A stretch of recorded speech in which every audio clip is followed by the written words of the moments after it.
it was a big week, this, wasn't it, after the recent run of results with 2 home games. But how good does it feel to have made the most of it and got 6 points on the board?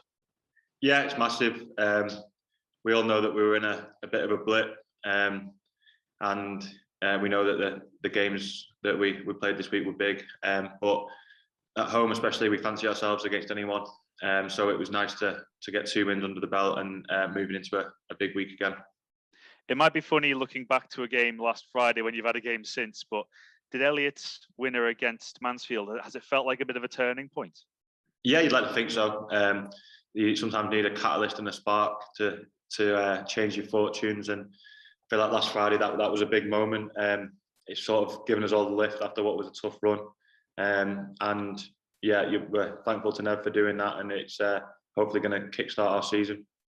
At the other end of the pitch, the last 2 games, Joe Murphy's come back into the team at the expense of Ross Doohan, even though Ross Doohan has had a very good season for you guys.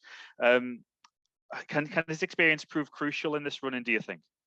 I think so. I think when you've been in and around teams that are vying for promotion, it does. There is something you can't really put a price on, that sort of experience and that know-how. Obviously, both really good keepers, each with their own qualities, and I feel like Joe's a bit of a talker and sort of talks to the back four and let them know what he wants from them, and then you see the rewards by keeping a clean sheet on Tuesday. So it's it's an important position in the pitch. Everyone knows that, and whoever plays I'm sure will do a job for us. As I say, Ross has had a great season, so it's not to take anything away from him as such. But have you noticed a difference with Joe back in the last 2 games, and does he offer anything different to Ross other than experience?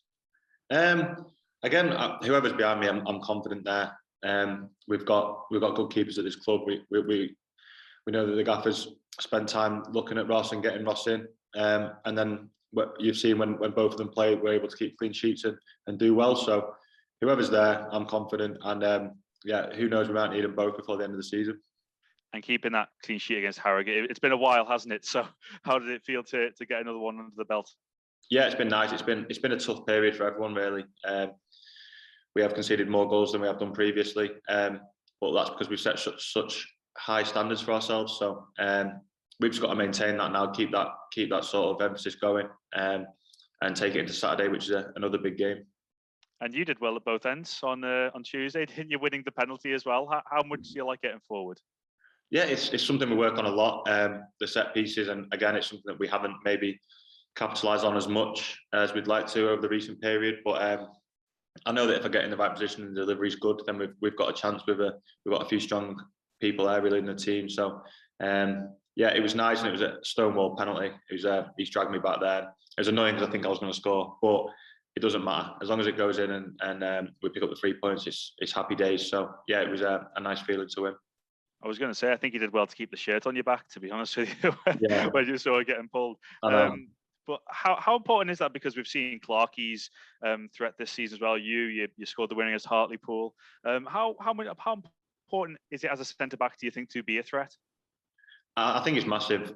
Again, probably not scored as many as I'd like personally, but as long as you're in and around it and creating a bit of havoc in the box, which I know that myself and Clarkie like to do, it's one of those things where you can get a bit of luck or it can drop down to you and stuff like that. So we've got to keep it going. We do work hard on set pieces on a Friday. It's something that we always take time to do, both defending and attacking. So I'd like to add a couple more before the end of the season. But again, it doesn't matter who scores as long as we keep climbing up the table.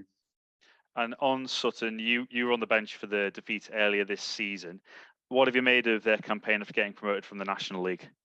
Yeah, it's been really good. Like, you know that teams can go back to back. Like, obviously, Tranmere have done it before, and I remember years ago Luton did it. And it is something that you can do, but it takes a very good squad and a very good manager, and it seems like they've got that. So it's going to be a tough game on Saturday, but I do feel like when we're at it, we can beat anyone in the league. So we've got to go in there confident. We know it's a big game. All the games now have that feel of end of the season, sort of like everything's on the line, that sort of feel. So I'm sure if we go there and play how we can, it will be a tight game, but I'm sure we can come out on top. And look at where Luton on the tour of the Premier League as well. you played for Barrow in the season after they got promoted. Did you notice when you went in there? Did you notice anything in terms of the mindset of that adapting from non-league football into League Two? Not really, because I went in in the January, so it was sort of already set up as a league club when I went in. I'm sure there's some teething problems when they first come up, and as there will be for any club. But Sutton have dealt with it really well. From the outside looking in, it looks like they've dealt with it well. And it'll be another tough test. But I just know that coming to the end of the season, like we said before, you need that experience, and I know that we've got it in abundance in this changing room. So hopefully that's another thing that works in our favour, and we can go down there and get a result. And you've alluded to it, Tom, at least the top 10 are in the battle for promotion, maybe a few more if they can put a run together. Are you up for the fight? Are you up for the running? Yeah, and I know that lads are as well. Like it is something we do talk about, getting away from it. And I feel like we've sort of had our sticky patch now. Hopefully come out of it, and it'll be a good time to put another run together like we did earlier in the season. There's some teams which are on a high at the minute, and again, looking from the outside, you don't know if that can last all the way to the end of the season. But we've just got to take each game as it comes. It sounds cliche, but win your next game, and we'll see where we end up come the 7th of May. Brilliant. Cheers, Tom. Thank you. Hi, Tom. How are you doing, mate? Hiya, not bad, thank you.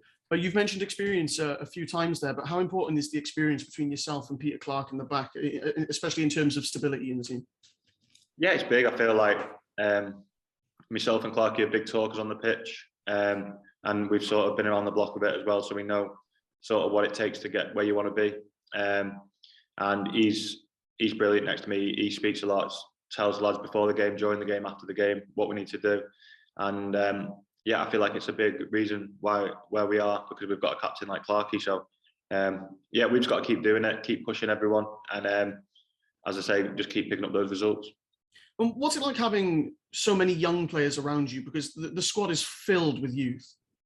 Yeah, we I can't remember which game it was. I think it might have been, we were saying a couple of games ago how young the team was that was on the pitch, and it's good because they've obviously got the legs, they've got the energy, the enthusiasm, and you sort of need a good balance. And I feel like we have got that, because you have got the experience ahead with yourself, Clarky, Murph, a couple of others when we get everyone back fit, and it's one of those things that we've got a good blend. So we're all pulling towards like a common goal, and yeah, I feel like that sort of diversity in the squad will help us achieve what we want. Yeah, and you're still the younger side of 30, but do you still feel like one of the more experienced players in the squad? I do, to be honest, yeah, because there is such an abundance of young players that you do feel like you've got to carry a bit more of that weight and sort of help them through, because there's lads there who are making league debuts, scoring the first league goals and stuff like that, and although I'm not too old, I have been around a bit, so I know sort of what it takes and what we need to be doing. So it is something you try and help all the lads with, because as I said before, it is something that we're all in it to achieve what we want, and that's promotion. So I'm sure if they'll help us in some ways, and we'll help them, and yeah, hopefully we can keep doing what we're doing. Do you see yourself as any sort of leadership figure in the dressing room, or if not, how important are those figures to a team that is going to try and push for an automatic promotion? Yeah, those figures are massive, and there's obviously different type of leaders. You see, there's some quiet lads who lead on the pitch with the way they play, and I'm quite a bit of a talker, so I like to talk, just sort of keep everyone in position. But I've got Clarky next to me, obviously, and Murph when he's playing, Jay when he's playing, and it's something that we as I keep saying, we've all got this one goal, which was started in the summer, which is to get promoted, and you've got to do whatever you can do to help achieve that. So the gaffer always says, do what you do well. So hopefully one of the things that I do is talk and sort of get people where I want them, and then when we're going forward, I can sort of get the players playing and let them do their job at the top end of the pitch. Yeah, and in the footballing world, people tend to sort of base their opinions a lot on statistics. How aware are you as a player of sort of like statistical output, and does it even matter to you at all? Yeah, it does. We've had a lad in this season who's been sort of showing us our stats and where we need to improve, where we're doing well, and it is something you take sort of notice of, because if you do those things, then it helps you win games, and ultimately that's the most important thing. So I don't think we're too fussed about who scores the goals, who makes the assist, as long as we're winning at 3 o'clock on a Saturday. So it is something you take notice of. But again, if your stats are down and you're winning games, that's the most important thing, especially coming to the end of the season. Yeah, and then just finally, 9 games left, 9 cup finals, if you will, but the goal is still automatic promotion, isn't it? Yeah, and it has been since day one. I remember at the start of the season, I remember looking at league and we were 15th and thinking, there's a long way to go. And now, I think if someone had gave you this position in pre-season, you would have taken it. It's in our hands. If we win our games, then we're going up. So that's been the mainstay as the goal throughout the season. And there's no reason why we should come off it now.